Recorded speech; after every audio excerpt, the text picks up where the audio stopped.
he first looks at his December schedule, and he may not want to look at this December schedule because it's not nearly as favorable as last year's. It's important to get out of the gates strong. Now, the Ravens are a team that can overcome a rocky start. They're established. And they don't have many rocky starts. But for teams with new coaches, teams with young quarterbacks, new systems, trying to get people to buy in, trying to establish something, you don't want to trip and fall week after week after week and go 0-3, 0-4, 1-4, whatever. So early schedule, Chris, vitally important to a lot of teams. We had yesterday our draft, the teams that most need to have a strong September. September, in many respects, sets the tone for the rest of the year. It does. We've talked about it a lot. I know I don't want to, beat a dead horse here, but yeah, it can frame your mind. Really, it's really only to me, like, if you really look at it, teams that are willing or able to overcome, tough Septembers, tough first 4 or 5 weeks, they're almost all traditionally too, like, the teams that have been there and done that a little bit. There is, a quarterback who's been to the playoffs a bunch, a coach that's battle-tested and that type of stuff too. It's really, really rare when it's it's a second-year head coach and a first-time starter on our team. Those teams don't ever really bounce back from those bad starts of the year. So that's why, it's important for most of the league that doesn't have that huge, big-time franchise quarterback and a battle-tested head coach. Yeah. So let's talk about some of the teams that have easy starts and difficult starts. We've already hit on the Buccaneers and the Chiefs' early schedule. The Buccaneers play just one playoff team from 2020 in their first 6 games. That is good for the Buccaneers. You flip it over to the Kansas City Chiefs, however, they've got playoff teams from last year in 5 of their first 7. And Chris, you pointed out they could stumble a little bit. They could lose a few, and it doesn't take many losses to put you in grave danger of not getting the only bye available in the conference. Yeah, and listen, I don't know. I mean, again, I expect Kansas City to be, towards the cream of the crop when it's all said and done at the top of the NFL. But like last year, I went into the year just feeling like, man, they won the Super Bowl. They're going to relish the pressure. They're such showmen. Andy Reid's not like a pressure, have his foot on your throat type of coach every day of the year all the time. I thought they would go 14-2 and 15-1. I don't know. This year, the way I look at it, it's, 3 years in a row of deep playoff runs, and does the luster fall off? I do think there's a little bit of a chance to where maybe they, fall asleep at the wheel a little bit early on, worn out by just the last 3 years of being the biggest show in the NFL and everything like that. With that schedule, what's happened to them in recent history, rebounding from a Super Bowl loss, I could kind of see them stumbling a little bit out of the blocks here this year. And think about it. 2 straight Super Bowls, AFC Championship game, all that extra football potentially takes a toll. That's one of the things that's been so impressive about the Patriots, their run from 2011 through 2018, at least getting to the AFC Championship game every year, getting to the Super Bowl, 6 times in that window, 5 or 6 times in that window. That's 5, I think. 3 wins, 2 losses. 5, Yeah, that's a lot of extra football you've got to recover from. Yeah. That's a lot. I remember after the Panthers made it one time, Ron Rivera was very concerned about the offseason program and, how we're going to get our guys ready because we played extra football this year. I mean, Patriots do it every year, and the Chiefs are now doing it every year. Yeah. But, Chris, something you said last hour, the fact that the Chiefs kind of do go up and down to the level of the competition, they find a way. And really, one of the reasons the Super Bowl, even though the final score was 31-9, it didn't feel like it. It was because for 3.5 quarters, there was still that sense they're going to come back, that the Chiefs are going to figure something out because they always do. Right? No, you're right. They are this. It's the ultimate 9 lives football team. And even though it was 31-9, I mean, we could take 3 plays where the ball bounces off the face of Chiefs receivers and go, if Kelsey, one of the best tight ends in the history of football, Tyreek Hill, one of the best receivers we've seen in football over the last 10 years, if they just catch a ball that hits them in the face, and then I believe it was the running back, maybe Darrell Williams or somebody later in the game when Mahomes made that unbelievable throw. I mean, those catches right there, it's 3 plays, and you go, whoa, it's going to be maybe a 1-score game, and can Mahomes make magic? They just didn't play their best football But like you've said so many times, usually when they don't play their best football, they make a few handful of plays to still help them win the game. And they just didn't do that in the Super Bowl. But that's what's great about watching them.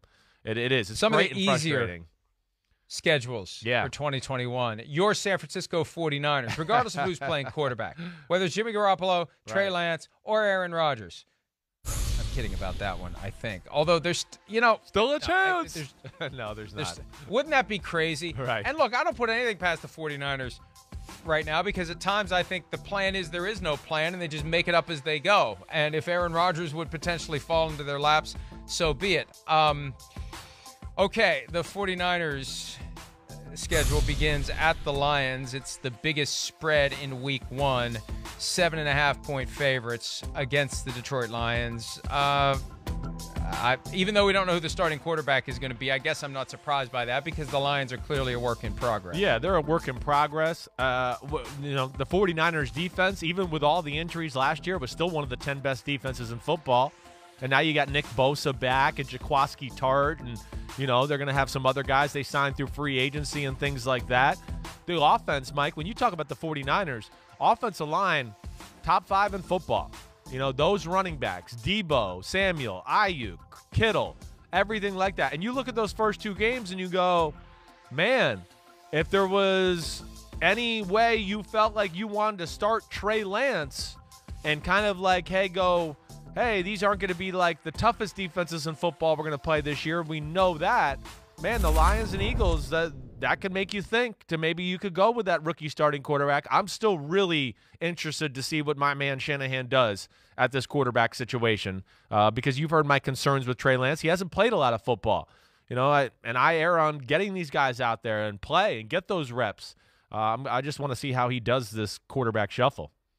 Couple of road games to start the year. It makes you wonder, will they stay in the East Coast like they tend to do when they have back-to-back games this side of the country? Their home opener, Sunday Night Football, Week 3 against the Green Bay Packers.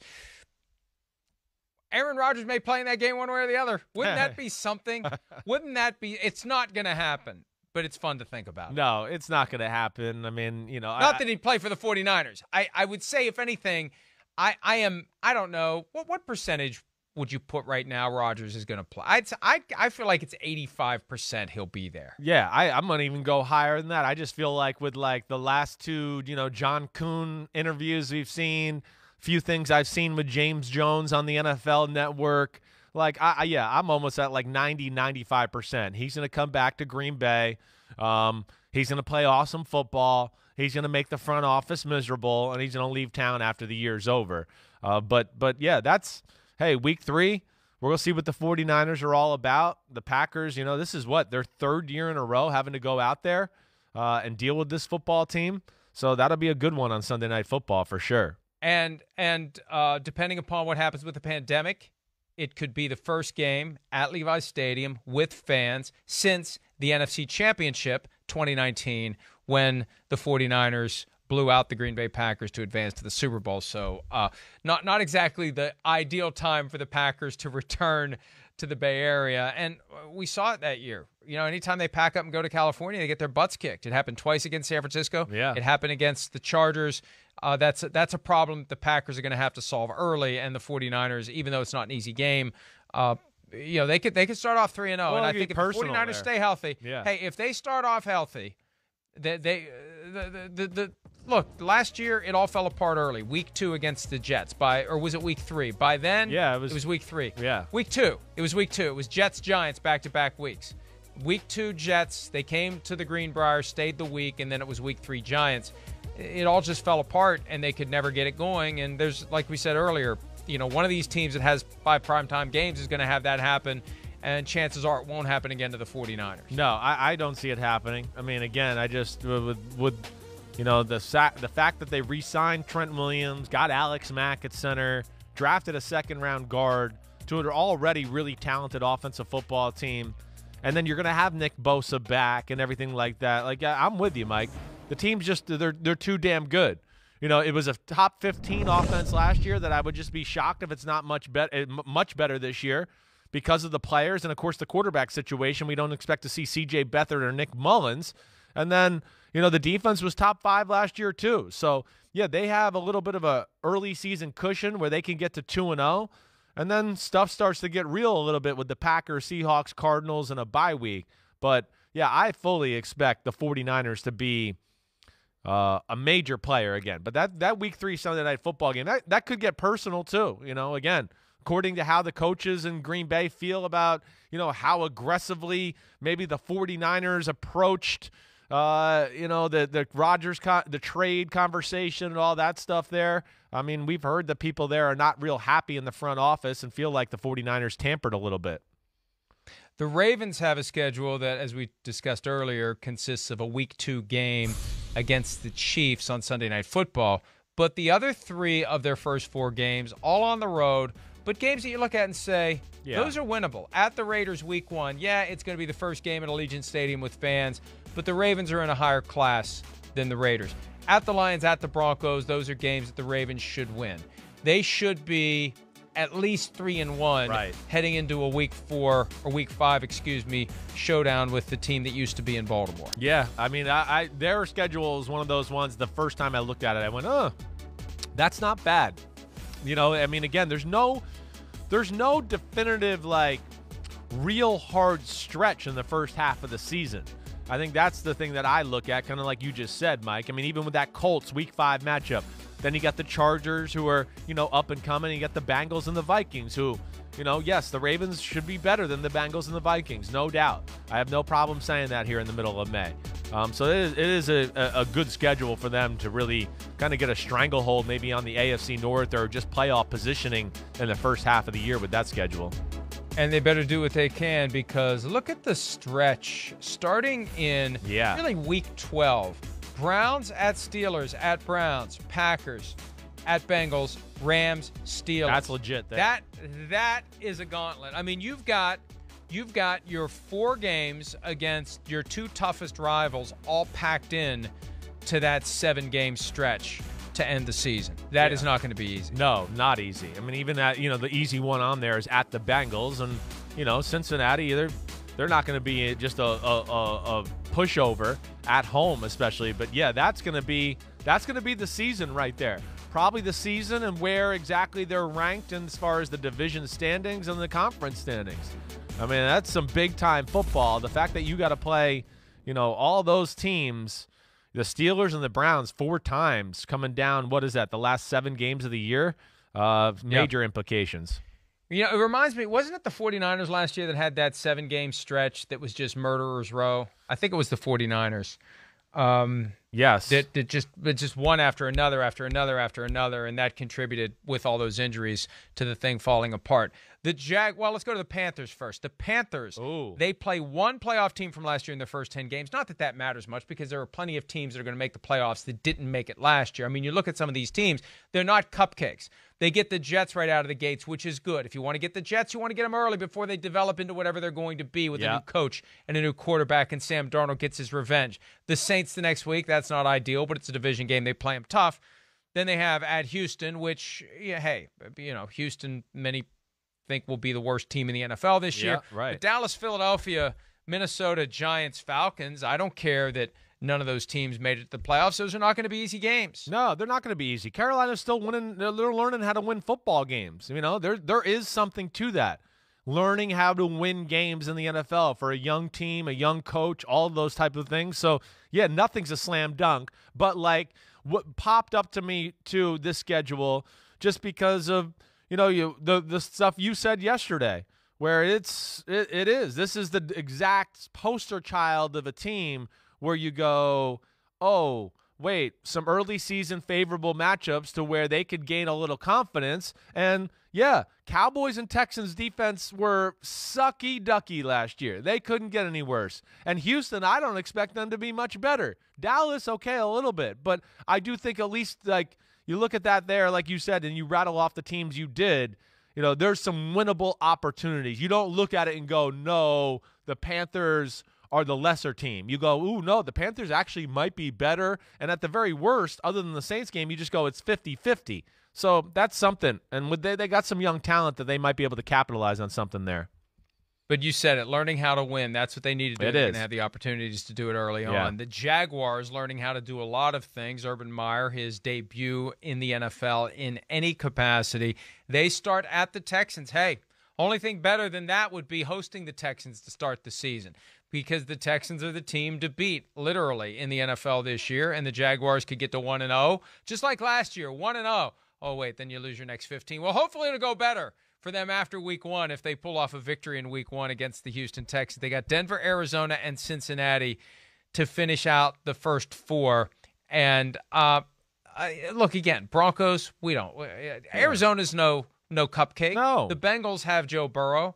But, at some point, the Jaguars got to line up and play games with Urban Meyer and Trevor Lawrence and Tim Tebow, if he makes the 53-man roster or the practice squad and is elevated every week to the 55-man roster, which is what I think will happen. Regardless, at some point they got to play games. At some point the hype is over, and we got to see what they can do. And it'll be fun to see. It'll be an interesting laboratory experiment, because we've seen plenty of these college coaches fail. Everyone wants to be Jimmy Johnson, and odds are eventually there will be another Jimmy Johnson. And until he doesn't become the next Jimmy Johnson, there's a chance Urban Meyer could be. No, I mean, it gives them a fighting chance. Just like we talked about with Carolina. It's the same thing. They got a fighting chance to kind of get off on the right foot, believe in Urban Meyer, the things he's doing and applying to the culture of the team, everything like that. It does. And, I'm with you, Mike. I think we both look at Denver to go, Denver could be one of those teams that can make a serious jump. And you said it. Arizona's no, cupcake here. But at the very least, their first 4 games between the Bengals, Cardinals, Broncos, and Texans, they're not outclassed by any stretch of the imagination.